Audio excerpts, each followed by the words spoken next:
I'm a right-wing guy. Now Alberta has a left-wing government, Rachel Notley and the NDP. But I want to do something positive now. Look, that government will be in place for probably 4 years. It's got such a solid majority. Alberta has to live with it. I've got a little bit of political experience, and I'm certainly a loudmouth pundit. Here are my 10 constructive suggestions for Rachel Notley and the NDP. I know they'll look questionably at these because I am a critic of the NDP, but these are genuine suggestions that I think could make for a better NDP government and a better province. Here we go.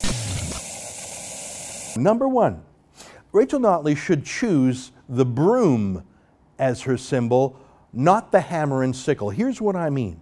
The NDP wasn't chosen because Albertans are suddenly ideological socialists. They chose her because they thought she would sweep out the mess of 44 years of PC Party cronyism. If for the next 4 years she focuses on cleaning house, more transparent government, and reform, things people of left and right-wing persuasions can get behind, not only will she be successful politically, I think the province will be stronger. That's piece of advice number 1.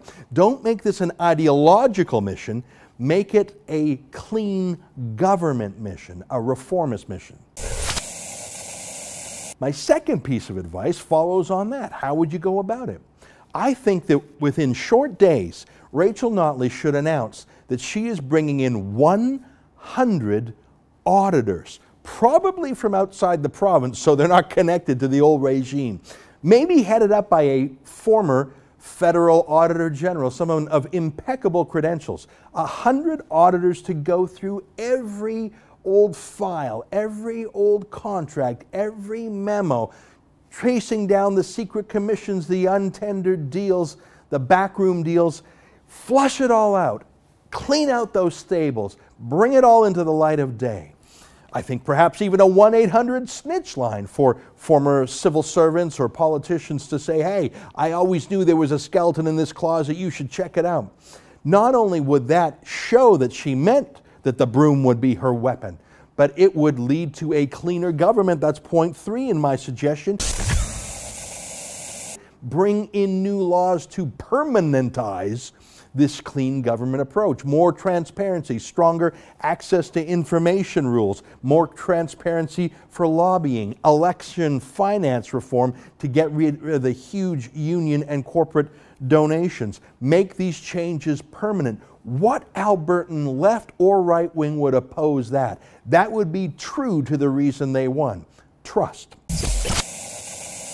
My fourth point goes to Alberta's key industry, oil and gas. Now, during the campaign, Rachel Notley got into a bit of a problem because her old statements against pipelines, against fracking came back because really her whole life she never thought she would actually be in power running a government that had 173 billion barrels of oil and over 250,000 frack jobs. I think it's extremely important that Rachel Notley, as soon as tomorrow, indicate to the oil companies that she will not pull a Hugo Chavez on them. And I choose that name because she has a candidate who has publicly praised Chavez. She's got to let the oil companies know that there won't be a jacking up of oil royalties. There won't be new onerous regulations. There won't be a carbon tax. The union management tilt will not be moved towards her friends in the labor movement because any of these things could spook mega projects of literally billions of dollars and thousands of jobs. Things are so tough in the oil patch right now because of $50, $55 oil that all it would take is an indication that things are going to get worse, and you would be you see super major or very large companies saying, we're out of here for 4 years, let's try our luck in Russia, let's try our luck in Saudi Arabia or Venezuela or Brazil. She's got to let the oil companies know she won't pull a Chavez on them. My fifth point is a little bit related to some of these others: duct tape. Look, I don't think Rachel Notley even knows all of her new MLAs. Some of them are just flotsam and jetsam that came in with the big tide, literally students who signed up never thinking that they would win. Some of them never even campaigned. There are extremists. There are untutored youths, literally kids still in school. She's got to make them follow the code of Omerta. Total silence. Jack Layton and Thomas Mulcair did it, and I think Rachel Notley's got to do it if she wants to stay on her mission rather than spending her time putting out fires from young, inexperienced MLAs. My sixth piece of advice goes to the unions, and I mentioned before that her own husband is a senior boss with the CUPE union. There will no doubt be a temptation for the unions to have their turn at the trough, to get while the getting's good. But I think that not only would that be bad for the Alberta economy, it would be devastating to Rachel Notley's political reputation. I say again, exit polls show she won based on trust, a rejection of the cronyism and the inside dealings of the PC party. If people thought, all this is a new team getting theirs. It's, used to be the blue team, now it's the orange team. I think not only would it be bad for the economy, but she would lose whatever goodwill she has from the general public. I mentioned pipelines before and calming the big oil companies and gas companies that don't run away, but I think it's an important role of the Premier of Alberta to be a champion for the oil and gas industry in other provinces in Canada. Here's what I mean. Right now, Alberta has a bottleneck of pipelines. That's why there are proposals to build the Northern Gateway pipeline to Kitimat, BC, to expand the Kinder Morgan Trans Mountain pipeline to Vancouver, to build Energy East to New Brunswick, to build the Keystone XL pipeline. All of these need a champion, though. They've had a tough go of it. Rachel Notley needs to telegraph to other Canadian provinces that she will continue to push for Alberta's key industry and that they cannot get away with putting up more roadblocks thinking that she will roll over on her own industry. I think it's important that she go out and be a champion using her NDP credentials. Steal my idea of ethical oil. Those are actually NDP arguments. Environmental responsibility, peace, the treatment of workers, human rights. Use those liberal, progressive arguments to make the case in Quebec, in Ontario, in BC, in Washington, D.C. I think that a socialist woman premier, head of the NDP, can actually be more persuasive with some of Alberta's critics than could a straight white male conservative like Jim Prentice or Ed Stelmach. I think who Rachel Notley is can actually be a powerful force to move oil and gas ahead. Wouldn't that be amazing if she became a new Democrat champion? Look, it's happened before. Our ambassador to the United States, Gary Dewar, used to be an NDP premier, and he's outstanding at it for that very reason. Here's my eighth piece of advice, and I don't think Stephen Harper's going to like this much, but I mean it. It is good politics and it is good policy for Alberta to push back against Ottawa. Not to be petty or snipey or personal like Kathleen Wynne is with Stephen Harper, but to be strong and firm and fair. Here's what I mean. Alberta dumps billions of dollars of tax money every year into other provinces who don't earn it. Alberta works so hard and it is taxed so much to prop up governments that spend wastefully, that ban oil and gas like New Brunswick and Nova Scotia.